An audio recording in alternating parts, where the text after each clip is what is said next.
Some smaller hospitals in rural Texas are struggling to find beds for their critical COVID patients or others who may need surgery. They rely on larger city hospitals for advanced care like ICU. Tonight, our Anastasia Bolton talks to those on the front lines in the Texas Panhandle.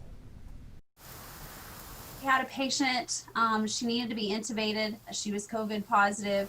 The patient was at Hansford Hospital in a small town about 90 miles northeast of Amarillo. It has 28 beds and no ICU.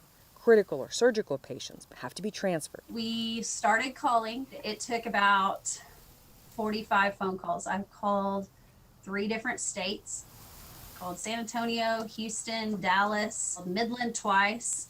I called Oklahoma City, Colorado. Nobody had any beds for ICU beds for COVID patients at that time. They were all full. Blythe Boyd is the chief nursing officer at Hansford. My biggest fear would be not even those COVID patients, but some of those just sick patients, not being able to get them out of here. And then when we do, it may be too late. When she told me she made 45 phone calls, it just kind of, blew my mind.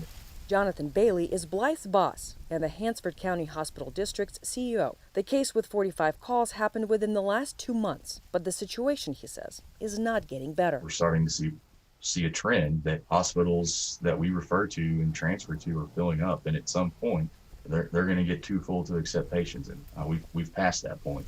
3 million Texans live in rural areas. They rely on a shrinking number of community hospitals and on larger medical centers for more advanced care. Many end up in the hands of trauma and critical care doctors like Shamala Disanaka, chair of surgery at Texas Tech University Health Sciences Center in Lubbock. And I might be just 1 hour away, and yet if my hospital doesn't have beds, then that patient doesn't get sent to my hospital. It is possible that if we continue, more people will actually die of simple, treatable, and a lot of them surgical diseases, than will die of COVID. As of December 3rd, Texas COVID-19 hospital capacity dashboard showed beds available across the state.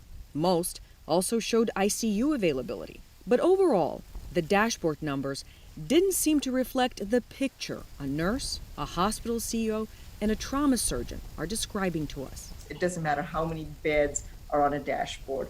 If you need a hospital bed, will you have one? Yes, no. That's the only question, in my opinion, that matters. And the answer to that across the United States right now is no.